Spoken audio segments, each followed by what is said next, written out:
20 minute के अंदर आप क्लास 12th का जो एनसीईआरटी प्रीफेस होता है और सारे जो साइंटिस्ट, बॉटनिस्ट, जूलॉजिस्ट के नाम हैं उनके बारे में सारी information NCERT line by line, क्योंकि नीट में कहीं से भी सवाल पूछ दिया जाता है, कुछ सब चीजें एनसीईआरटी लाइन बाय लाइन यहाँ मिलने वाली है। क्लास 12th शुरू होते ही सबसे पहला यूनिट होता है रिप्रोडक्शन, जो मैंने आपको पढ़ा रखा है, नहीं देखा है तो मैं आई बटन पे लिंक दे रही हूँ। तो इस रिप्रोडक्शन यूनिट में क्या होता है, biology in essence is the story of life on earth, यानी कि बायोलॉजी को अगर आप सार में देखेंगे तो ये स्टोरी ऑफ लाइफ, अर्थ पे जो लाइफ है उसकी स्टोरी है। यहाँ पर कोई भी इंडिविजुअल डाई विदाउट फेल, यानी कि एक ना एक दिन तो सब इंडिविजुअल को मर ही जाना है, फिर भी स्पीशीज जो होती है वो कंटिन्यू होती है, यानी कि एक इंसान मर जाता है लेकिन उसके बाद भी तो स्पीशीज कंटिन्यू होती है, वो भी मिलियन ईयर्स तक, अनलेस या तो कोई नेचुरल या आर्थ्रोपोजेनिक एक्सटेंशन हो, जैसे कि डायनासोर का हुआ था, तब तक तो जिंदा स्पीशीज रहती, भले ही आदमी मर जाता है उसकी जो आगे की पीढ़ी है वो तो बढ़ती रहती है। तो इसमें रिप्रोडक्शन वाइटल रोल प्ले करता है, जहां पर प्रोजेनी को एसेक्सुअल या सेक्सुअल मींस से आगे बढ़ते हैं। तो सेक्सुअल में क्या होता है, ये ऐसा मोड ऑफ रिप्रोडक्शन है जो कि न्यू वेरिएंट्स को क्रिएट करता है, जिससे सर्वाइवल के एडवांटेज बढ़ जाते हैं। इसको हमने डिटेल में चैप्टर्स में पढ़ रखा है। और रिप्रोडक्टिव प्रोसेस इन फ्लावर्स और ह्यूमंस को इस यूनिट में हम पढ़ने वाले हैं। इसमें कौन कौन से चैप्टर, एक तो है sexual reproduction in flowering plant, human reproduction और रिप्रोडक्टिव हेल्थ, सब हमने कंप्लीट कर रखा है। तो यही बता रहा है कि इस चैप्टर में हम क्या पढ़ने वाले हैं। यहाँ पर फ्लावरिंग प्लांट, ह्यूमंस के रिप्रोडक्शन के बारे में पढ़ेंगे, ह्यूमन रिप्रोडक्टिव हेल्थ के बारे में पढ़ेंगे, रिप्रोडक्टिव इलनेस के बारे में पढ़ेंगे, और यहाँ पर हमें कंप्लीट बायोलॉजी, रिप्रोडक्शन के बायोलॉजी के बारे में इस unit, that is unit number 6 reproduction में पता चलता है। सबसे पहले जो आते हैं वो है पंचानन महेश्वरी जी, जो कि 1904 से 1966 तक जिंदा थे। तो ये नवंबर 1904 जयपुर में यानी राजस्थान में इनका जन्म हुआ था। ये मोस्ट डिस्टिंग्विश्ड बॉटनिस्ट, यहाँ तक सिर्फ इंडिया में ही नहीं, यानी कि पूरे दुनिया के ये मोस्ट डिस्टिंग्विश्ड बॉटनिस्ट माने गए हैं। ये इलाहाबाद गए थे अपने हायर एजुकेशन के लिए, वहां पर उन्होंने डीएससी की थी, और उसके बाद इनको ये किनसे इंस्पायर्ड थे डॉक्टर डब्ल्यू यूडिगियन से, जो कि एक अमेरिकन मिशनरी के टीचर थे, उनसे ये इंस्पायर्ड हुए थे, और इन्होंने बॉटनी और स्पेशली मॉर्फोलॉजी के लिए इन्होंने इन्हीं से इंटरेस्ट डेवलप की थी। तो इनके टीचर कहा करते थे ये बातें कि जो स्टूडेंट का प्रोग्रेस होता है वही टीचर को सेटिस्फैक्शन देता है। देखिए, एक टीचर और एक पेरेंट्स ही ऐसे दो लोग होते हैं जो चाहते हैं कि मेरा जो बच्चा है, मेरा जो स्टूडेंट है वो मुझसे आगे जाए, वरना दुनिया में ऐसा कोई नहीं है जो चाहता है कि कोई इंसान मुझसे आगे निकल जाए। ही एनकरेज करता रहा पंचानन जी को। इन्होंने वर्क किया एम्ब्रियोलॉजिकल एस्पेक्ट्स पे, एम्ब्रियोलॉजिकल कैरेक्टरिस्टिक्स, उनकी टैक्सोनॉमी में, और इन्होंने department of botany, university of Delhi, जो कि एक इंपॉर्टेंट सेंटर होता है रिसर्च का एम्ब्रियोलॉजी और टिश्यू कल्चर में, इन्होंने ही एस्टैब्लिश किया है। आजकल जो टिश्यू कल्चर जो कि एक लैंडमार्क बना है साइंस के लिए, यही इन्होंने ही test tube fertilization, intra ovarian pollination वगैरह के बारे में बताया। इनको ऑनर किया गया था किससे, एक royal society of London FRS से, इंडियन नेशनल साइंस एकेडमी और बहुत सारे इंस्टीट्यूशन ने इनको कंट्रीब्यूशन स्कूल एजुकेशन के लिए बताया था। और पहली बायोलॉजी की text book higher secondary schools के लिए एनसीईआरटी 1964 में किसने पब्लिश की थी, वो थे पंचानन महेश्वरी जी। तो ये भी एक इंपॉर्टेंट चीज आती है। देखिए, अब नेक्स्ट यूनिट है genetic and evolution. Genetics and evolution में कौन कौन से चैप्टर है, principle of inheritance and variation, molecular basis of inheritance and evolution, ये तीनों चैप्टर्स हो रखे हैं, इनके भी लिंक मैं आई बटन में यहाँ दे रही हूँ। तो देखिए, इसका जो सबसे पहले प्रीफेस दिया हुआ है वो क्या है वो पढ़ते हैं। तो यहाँ पर वर्क ऑफ मेंडल, जिनका हमने वर्क भी पढ़ रखा है, इन्होंने इनहेरिटेंस पैटर्न वगैरह बताया था, या इन्होंने कुछ फैक्टर्स बताए थे, उस टाइम पे क्लियर नहीं हो पाए थे कि क्या डिटरमाइन करते फिनोटाइप वगैरह।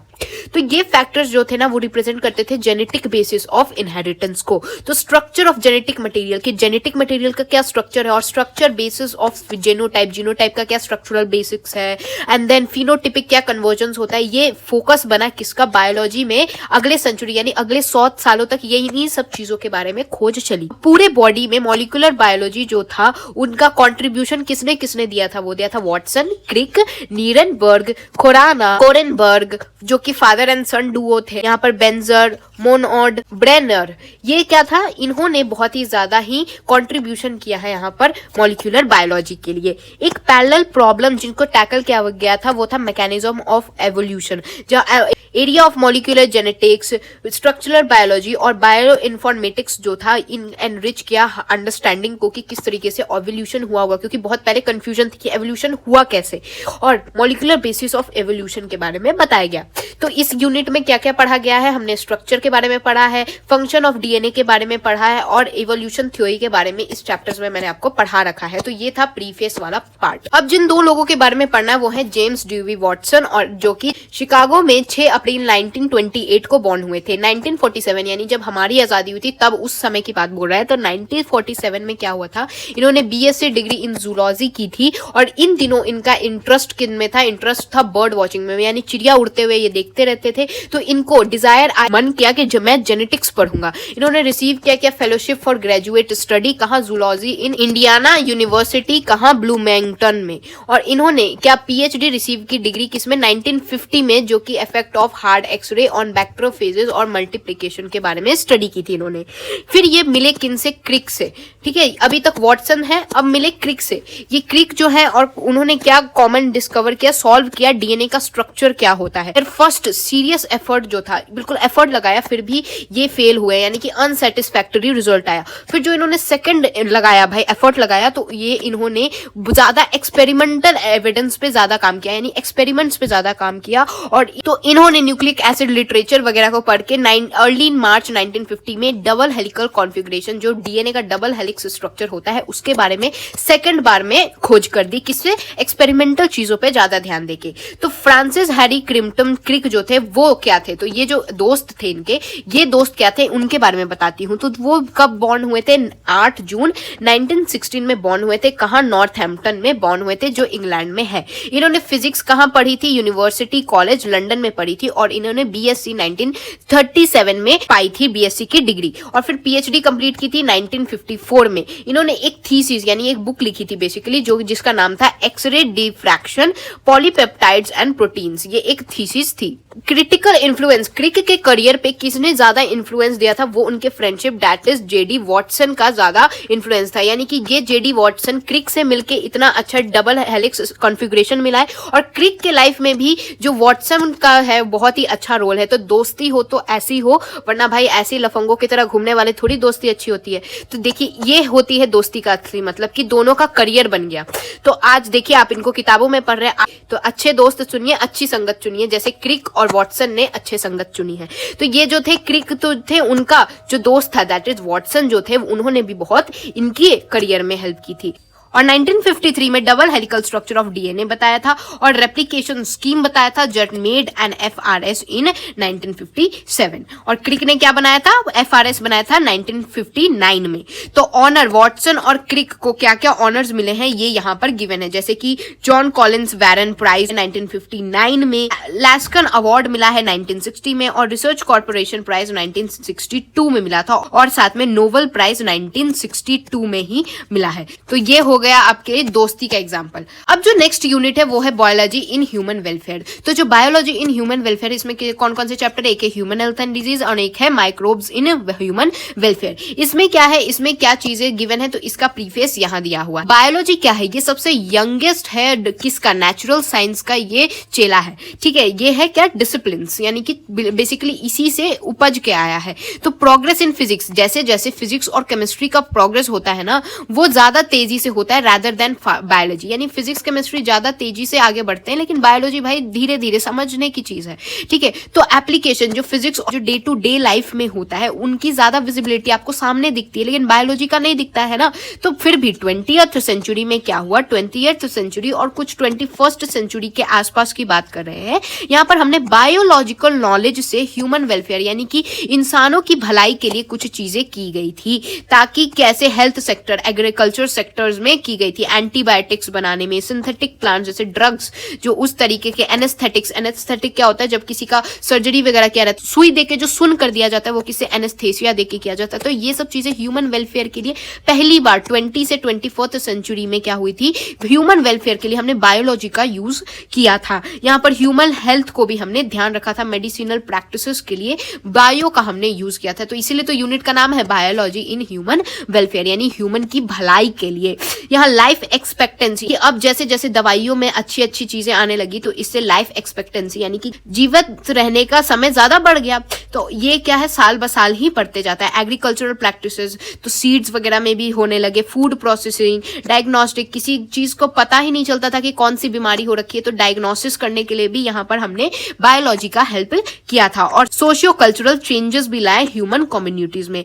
तो अब देखिए, अब बात करते हैं एम एस स्वामीनाथन जी के बारे में। तो जो एम एस स्वामीनाथन जी हैं वो कब जन्म लिए थे? 1925 में जन्म लिए थे। कहां पर? तमिलनाडु में, कुंभकोणम के अंदर। इन्होंने ग्रेजुएशन और पोस्ट ग्रेजुएशन बॉटनी में कहां से की थी? मद्रास यूनिवर्सिटी से की थी। और इन्होंने वर्क किया था different capacity of large number of institute in India और अब्रॉड, यानी बाहर जाके भी, और डेवलप किया था एक्सपर्ट, यानी कि खुद को अच्छे से एक्सपर्ट किया था चीजों में। किसमें? जेनेटिक्स और जो प्लांट ब्रीडिंग होता है उसके अंदर खुद को एक्सपर्ट किया था इंडिया और अब्रॉड जाके। यहाँ पर school of cytogenetics radiation research जो थे वो एस्टैब्लिश हुए थे। कहाँ? Indian agriculture research institution IARI में। तो इसने एनेबल किया स्वामीनाथन जी को, और उनकी टीम ने डेवलप किया एक short duration high yielding variety rice को डेवलप किया था। कहां पर? ये Indian agriculture research institute IARI के अंदर। और इन्होंने बासमती जो राइस आप खाते हैं यही इन्होंने ही किया था, जो कि short duration high yield variety rice होती है। तो इससे क्या हुआ था ना, क्रॉप कैफेटेरिया जो था उसमें क्रॉप शेड्यूलिंग और जेनेटिक इंप्रूवमेंट, यील्ड और क्वालिटी को बढ़ाने के लिए एक क्रॉप कैफेटेरिया वाला टर्म लाया था एम एस स्वामीनाथन जी ने। तो स्वामीनाथन जी तो जो थे उन्होंने इनिशियली कोलैब किया था किसके साथ? नॉर्मन बोरलाउंग के साथ, जिसके कारण ग्रीन रेवोल्यूशन जो हरित क्रांति होती है एम एस स्वामीनाथन जी ने ही लाई थी। कैसे? इन्होंने इंट्रोड्यूस किया था Mexican variety of wheat in India, यानी कि ऐसे व्हीट इंडिया में लाया था मैक्सिकन जो वैरायटी के थे, जिससे ग्रीन रेवोल्यूशन यानी हरित क्रांति आ गई थी। इसलिए इनको ज्यादा रिकॉग्नाइज किया गया था और बहुत ही ज्यादा अप्रिशिएट किया गया था। ये क्या थे? इनको also initiator of lab to land भी कहा जाता है, जहाँ फूड सिक्योरिटी ये सब चीजों के बारे में, इन्वायरमेंटल प्रोग्राम्स में इन्होंने बहुत ही बढ़ चढ़ के हिस्सा लिया था। इनको ऑनर किया गया था पद्म भूषण से और बहुत सारे प्रेस्टिजियस अवार्ड्स, मेडल और फेलोशिप्स किससे? इंस्टीट्यूशन, डिफरेंट इंस्टीट्यूशन एक्सीलेंस के लिए। अब जो नेक्स्ट यूनिट है वो है बायोटेक्नोलॉजी, जिसके अंदर चैप्टर है बायोटेक्नोलॉजी प्रिंसिपल एंड प्रोसेसेस और नेक्स्ट है बायोटेक्नोलॉजी एंड इट्स एप्लीकेशन। तो देखिए, since the days of Rene Descartes 17th century से ही बायोलॉजिस्ट जो मैथमेटिशियंस थे, तो ये लोग ट्राई कर रहे थे कि नेचुरल साइंस को किसी तरह से डेवलप कर पाए, टेक्नोलॉजी को ऐड कर पाए और क्रिएचर को कंफर्ट दे पाए, कुछ वैल्यू ऐड कर पाए ह्यूमन लाइफ में, यानी कि कुछ तो हम लोग टेक्नोलॉजी का यूज करके नेचुरल चीजों को डिफरेंट करें। ये सब चीजें 17th सेंचुरी से ही ट्राई हो रही थी। फिर नेचुरल फेनोमेना को समझना भी जरूरी था। फिजिक्स और केमिस्ट्री इन्होंने राइज दिया किसको? इंजीनियरिंग, टेक्नोलॉजीज वगैरह को, इंडस्ट्रीज वगैरह को, जिसमें ह्यूमन कंफर्ट और वेलफेयर में काम किया जाता था। तो major utility of biological world ये था, सोर्स ऑफ फूड में यूज होता था। तो बायोटेक्नोलॉजी फिर 20th सेंचुरी में इसने मॉडर्न बायोलॉजी को जन्म दिया, जिसने डे टू डे लाइफ की जो प्रोडक्ट्स, जो चीजें होती है, उनका क्वालिटेटिव इंप्रूवमेंट किया हेल्थ सेक्टर में और फूड प्रोडक्शन का काम किया। तो ये बेसिक प्रिंसिपल्स जो बायोटेक्नोलॉजी के प्रोसेसेस में होते हैं, ये एप्लीकेशन हाईलाइट करते हैं, डिस्कस्ड इस यूनिट में किया गया। तो इस यूनिट में क्या किया गया है कि देखिए, फिजिक्स केमिस्ट्री तो इंजीनियरिंग को राइज दे रहे थे, जिसमें टेक्नोलॉजी का यूज हो रहा था, जिससे ह्यूमन को कंफर्ट मिल रहा था, है ना। मशीन बना है तो वॉशिंग मशीन है, तो इससे ह्यूमन ही को तो कंफर्म मिल रहा है। पहले जो आपको हाथ से कपड़े धोने पड़ते थे, तो ये सब क्या इंजीनियरिंग ने ह्यूमन कंफर्ट दिया। तो बायोलॉजी पहले क्या होता था, बस सोर्स ऑफ फूड का काम आता था। लेकिन 20th सेंचुरी में क्या हो गया, अब इसने डेली लाइफ प्रोडक्ट्स जैसे कि इंप्रूवमेंट करने लगे ये हेल्थ में और फूड प्रोडक्शन में भी। हर्बर्ट बोवर जो थे, उनका जन्म 1936 में हुआ था। कहाँ हुआ था? वेस्टर्न पेंसिल्वेनिया में, जहां पर रोड, जो रेल रोड्स और जो माइंस के काम होते, वही मोस्टली यंग लोग यही काम करते, यानी उनकी यही किस्मत होती है। पर इन्होंने ग्रेजुएट किया कहाँ? यूनिवर्सिटी ऑफ पिट्सबर्ग से 1963 में, और फिर 3 साल का पीजी किया इन्होंने येल के अंदर। फिर 1966 में इन्होंने असिस्टेंट प्रोफेसर की यूनिवर्सिटी, कौन सा? कैलिफोर्निया एट सैन फ्रांसिस्को में, यहाँ पर असिस्टेंट प्रोफेसर की नौकरी की। फिर 1969 आते आते इन्होंने स्टडी किया क्या? रेस्ट्रिक्शन एंजाइम्स का। किसका? ई कोलाई बैक्टीरिया का। इन्होंने पता किया कि किस तरीके से डीएनए स्ट्रैंड्स कुछ पर्टिकुलर फैशन में आप उसे कट कर सकते हैं, और जो बचा होता है उसको हम लोग स्टिकी एंड कहते हैं स्ट्रैंड का। ये डिस्कवरी बहुत ही रिच और रिवॉर्डिंग थी, ठीक है। फिर स्टैनफोर्ड साइंटिस्ट एक स्टैनली कोहेन आए, ये जो है वो स्टडी कर रहे थे स्मॉल रिंग्स, डीएनए की स्मॉल रिंग्स, जिसको प्लाज्मिड कहते हैं, जो कि फ्रीली साइटोप्लाज्म में मूव करते हैं। ये बैक्टीरिया सेल्स की ये बात कर रहे हैं, जो कि कि रेप्लिकेट करते हैं independent from coding strand of DNA. तो ये जो कोहेन, ये जो अलग साइंटिस्ट है मैं बोल रही हूँ, तो ये जो थे ना, इन्होंने डेवलप किया एक मेथड जिससे कि हम इस प्लाज्मिड को सेल से निकाल सकते हैं और फिर वापस से किसी और सेल में डाल सकते हैं। तो इन्होंने जो प्रोसेस निकाला दैट इज डीएनए का जो स्टिकी एंड वाला जो कटिंग डीएनए वाला प्रोसेस है, और इसको कोहेन वाले को मिला के क्या हुआ, कंबाइनिंग दिस प्रोसेस डीएनए की स्प्लाइसिंग, बोवर और Cohen to recombine segments of DNA in desired configuration in bacteria cell को में वापस से आप इंसर्ट कर दीजिए। मैन्युफैक्चर कर सकते कुछ स्पेसिफिक प्रोटीन। अब यूनिट 10 जो है वो है इकोलॉजी। तो इकोलॉजी के अंदर चैप्टर्स है organism and population, ecosystem and biodiversity and conservation. तो चलिए इसमें क्या क्या पढ़ना है ये जानते हैं। तो डाइवर्सिटी सिर्फ और सिर्फ लिविंग ऑर्गेनिज्म की कैरेक्टर नहीं है, बट ये आपकी बायोलॉजी टेक्स्ट बुक का चैप्टर भी है। तो बायोलॉजी क्या रिप्रेजेंट करता है, या तो बॉटनी या जूलॉजी या माइक्रोबायोलॉजी या फिर क्लासिकल या मॉडर्न बायोलॉजी हो सकता है। लकीली ऐसे बहुत सारे तार मिल रहे हैं जिससे हमें ये पता चलता है कि बायोलॉजिकल इंफॉर्मेशन के बारे में बेसिकली, और इकोलॉजी जो है ना वो एक ऐसा ही तार है जो कि होलिस्टिक पर्सपेक्टिव बायोलॉजी के बारे में बताता है, हमें ऑर्गेनिज्म के बारे में बताता है कि कैसे ऑर्गेनिज्म इंटरैक्ट करते हैं, फिजिकल उनकी हैबिटेट क्या है, वो ऑर्गेनाइज्ड कैसे होते हैं, जैसे पॉपुलेशन, उनकी कम्युनिटी, उनका इकोसिस्टम कहाँ रहना चाहते हैं, और पूरे बायोस्फीयर के बारे में यहाँ इकोलॉजी ही बताता है। इकोलॉजी और क्या बताता है, आर्थ्रोपोजेनिक इन्वायरमेंटल डिग्रेडेशन, यानी कि पिछले समय में क्या हुआ होगा। और इकोलॉजी ये भी एक्सप्लेन करेगा कि किस तरीके से सोशल पॉलिटिकल इशू आजकल रेज हुआ है। तो ये जो है ना यूनिट बहुत ही क्रिटिकल व्यू आपको दिखाएगी, एस्पेक्ट दिखाएगी यहाँ पर इकोलॉजी की। तो यहाँ पर एक साइंटिस्ट का भी नाम दिया है, दैट इज रामदेव मिश्रा जी के बारे में जानते हैं, जो कि 1908 से 1998 तक थे। तो जो रामदेव मिश्रा जी थे उनको फादर ऑफ इकोलॉजी इंडिया में कहा जाता है। ये 26 अगस्त 1908 में बॉर्न हुए थे और इन्होंने पीएचडी इकोलॉजी में 1937 में ली थी। किसके अंडर, प्रोफेसर WH पियर्सल ने इनको दिलवाई थी, इनके अंडर ली थी, ठीक है।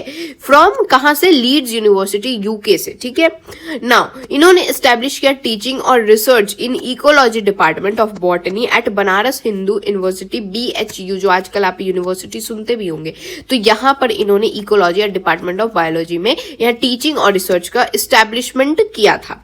इनका रिसर्च जो है उसने फाउंडेशन ले किया अंडरस्टैंडिंग की क्या ट्रॉपिकल कम्युनिटीज है, उसका सक्सेस यानी उनके आगे कैसे कैसे पीढ़ियां चलती है, environmental response of plants, population, productivity and nutrient cycling जो होता है वो सब के बारे में। कहां पर, ट्रॉपिकल फॉरेस्ट और ग्रासलैंड इकोसिस्टम में।